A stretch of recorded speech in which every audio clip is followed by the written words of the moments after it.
The Imola track is 5 kilometres in length, and yesterday I had one car hit the barrier 10 metres from where I was standing, and that doesn't happen very often. I'll tell you more in just a moment.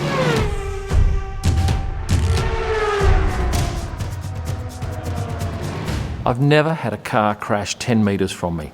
I can tell you it's an exhilarating experience. It certainly gets your full attention. And yesterday, Valtteri Bottas and George Russell came together at turn 1 and finished just in front of me. Did I capture the crash? No, because unfortunately I decided to pack up my kit and head to a different photographic window not a minute before they crashed. I was actually walking when I heard the noise, looked up, saw 2 cars flying past me left to right, hit the tyre barrier. I dropped almost all of my stuff and grabbed one of my cameras and went back to that photographic window, and I could very clearly see that there was a bit of movement in George's car first. Valtteri was stationary, silent, nothing happening there. So I started shooting as soon as George got out of the car. I noticed he was walking over with a great deal of intent to Valtteri's car, and at the time I thought he was going to check on Valtteri to see if he's okay, because I had no idea what had previously happened. You probably did, because you were watching it on television, and if you weren't, you've probably seen the replay now. So as George got over to the car, he bent down and I could see they were talking. Well, I gathered they were talking anyway, and that lasted for, I'm guessing, 15 seconds. And then George walked back through that plume of white smoke which had developed and took his gloves off in anger, I thought at the time. He then walked out past the marshals and was very keen to get back to the paddock quickly, because the walk is probably, I'm guessing, 6 minutes back there. You don't have to go through the crowd, you do have to go by the streets, but of course there are no people on the streets. Valtteri had got out shortly after George had left, and he'd walked back to where the marshals were off the track. And by the way, there were no marshals out there with fire gear, and you could see that there was smoke coming out of Valtteri's car. I thought that was a little bit odd. But anyway, Valtteri went back, had a chat with the marshals, and then he squatted down and I'm guessing took about a minute or two just to compose himself. Then he got up again and he was talking again with the marshal. I gather tossing up whether he should walk back to the paddock or wait for the medical car. He did the latter, headed back out on the track, gave the thumbs up to the doctor, got sat in the back seat of the car and was taken back to the pits. That sort of thing has never happened to me before. I've had a spin with Lance Stroll once in Hungary, where he did a full 360, but he was never ever going to hit the fence, and I never felt threatened in any way. And I guess with this one I didn't feel threatened because it was all over so quickly and they'd gone past me. But just the shots I got, I think are really interesting. They tell a story. It's a moment I think that will live on for a long time. And then after the medical car left, out came all the marshals to tidy up the mess, and boy did they work at a feverish pace. But that tyre barrier was very quickly repaired, and the race probably started, I'm guessing was a number of minutes after, 10 or 15 minutes. But that gave me a chance to post a picture and put a comment, and I actually mentioned that Valtteri was being checked on by George, and of course that wasn't the case, but if anything that just got people fired up and made that post one of my biggest. But earlier in the day when it started raining, I thought, well, hey, this is going to be a very interesting race. And sure enough, the start was excellent, although when you're photographing in the rain, you see the first 2 cars perfectly. The next few you can sort of make them out, but anything further back than 5 or 6, it's just covered in a wall of water and you can't see them. But the day prior, quali day, I went out at FP3 and went down and shot at Ravazza because I wanted those shots of the houses behind the cars, because I thought that's a pretty iconic sort of shot. But I caught Kimi coming off. He locked up his brakes coming into the turn, broke too late, bit of smoke there, and then he went off track and kicked up a hell of a lot of gravel and dust. And for 65, 70 frames, I just kept my finger on the shutter, and he came all the way through and went back out on the track. He was never ever going to hit me, he was always under control. But pictorially, it's a great looking series. And then I got back in the shuttle bus and went back to the media centre and realised I'd left my glasses back there somewhere. Went back about an hour later with my shuttle bus driver. We had a look, couldn't find them. I thought, right, well, they're gone, they're expensive and they're hard to get a replacement pair when you're travelling. And then he sent me this note about an hour later. Are these them? So thank you, Lorenzo. I owe you a big favour.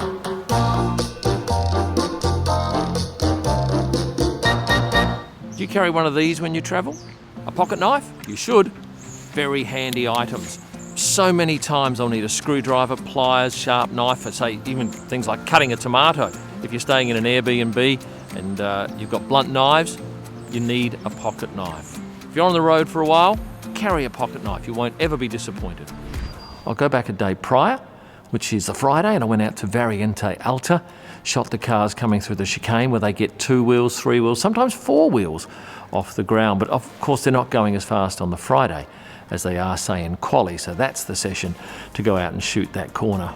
On the Thursday, I shot the drivers coming in, and Thursday's a great day for getting drivers in casual clothes. And have a look at Daniel Ricciardo's outfit. All style here, lots of colour. Lewis came in an even snazzier outfit, but I didn't capture that because I went out and did the drivers on track. Of course, we're not allowed in the paddock, so we have to do all our driver arrivals out in the car park, but it's as best as we're going to get at the moment. And this race was great for drivers' partners. We had Valtteri with Tiffany, we had Charles Leclerc with his girlfriend Charlotte Sine for the first time. I got to shoot Lance Stroll's girlfriend Sarah. She came in on the Sunday, but Lance had to take off quickly, so I didn't get shots of them walking together, unlike Nicholas Latifi and his girlfriend Sandra Jivashek. They were more than happy to walk in together. And what about Lando's scarf and hat? It was cold on the Thursday. I'm not sure it was icy cold, but he looked stylish. And there were a couple of fans out at Variante Alta during the track walk. There was obviously residents of a house, and they could sit on the fence and not break any rules, and they would have a chat with all the drivers as they came past. But of course no driver's allowed to go anywhere near them given the restrictions at the moment.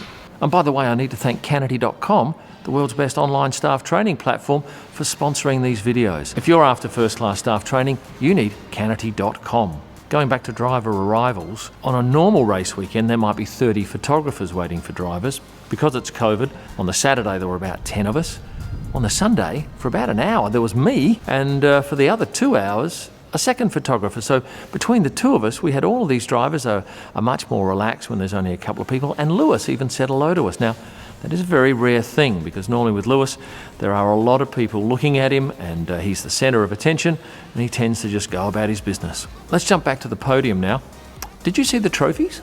My gosh, they were interesting, weren't they? And have a look at this picture of Lewis holding his. What does that look like to you? It looks like, to a lot of people, something bizarre. And after they got their trophies and after the national anthem, there was this sort of uncomfortable lull where there was no, and the champagne call, it was, and it's quite bizarre, by the way, when we're standing out on track, and this whole ceremony is for TV, and there's maybe 200 people below. And then Max decided, right, I'll just get it and start spraying. And he'd been spraying for a second or so when the announcer said, and it's time for and I expected champagne, but it wasn't. It's sparkling wine, because this is not made in the Champagne region of France. It can't be called champagne. So we had sparkling wine, lots of spraying, lots of celebrating. Lando had it in his eyes big time, and he was the brunt of most of the spray because, of course, he'd had that remarkable second podium. So in general, I thought the race was fantastic. I thought it had everything. It had spins, it had crashes, it had exciting overtakes. And if I was a punter sitting at home watching it on telly, I think I would be thrilled. And certainly F1 should be thrilled, because that has really raised the stakes. And this year, I think now we see that there's much closer competition between Red Bull and Mercedes. Plus, you're getting McLaren up there on the podium. That's great for viewers watching on TV. And I think that'll do the sport the world of good, because I think you probably agree it was getting a little too boring and a little bit predictable with the same results week after week. Now later this week there's a feast of videos coming up on this channel. I'll be doing Women of the Paddock again. I took note of what all the drivers were wearing on their feet coming into the track, so we'll be doing a sneakers review as well. Plus there's another 20 or so things I want to talk about from the weekend's race. So make sure you don't miss out on any of these videos. Subscribe, click the notifications button, and like this video if you have indeed liked it. I also took note of what drivers were driving what cars into the track again, because that was pretty popular, and there were some interesting vehicles involved there. But a number of drivers didn't drive into the track because they stayed there. They stayed in motorhomes in a separate enclosure in the car park, so they had no more than a couple of 100 metres to get into the track each day, so they didn't need to drive. But I'll reveal what they came in on in that video that I'll release later this week. Before I leave you, I'll urge you to get on to kimillman.com if you're chasing one of my photo books of F1 drivers. You can also find all of my digital images at prostarpics.com. And for my best images live from the track and all during the week, head to Instagram and search @KimIllman. Thanks for watching, and stay passionate.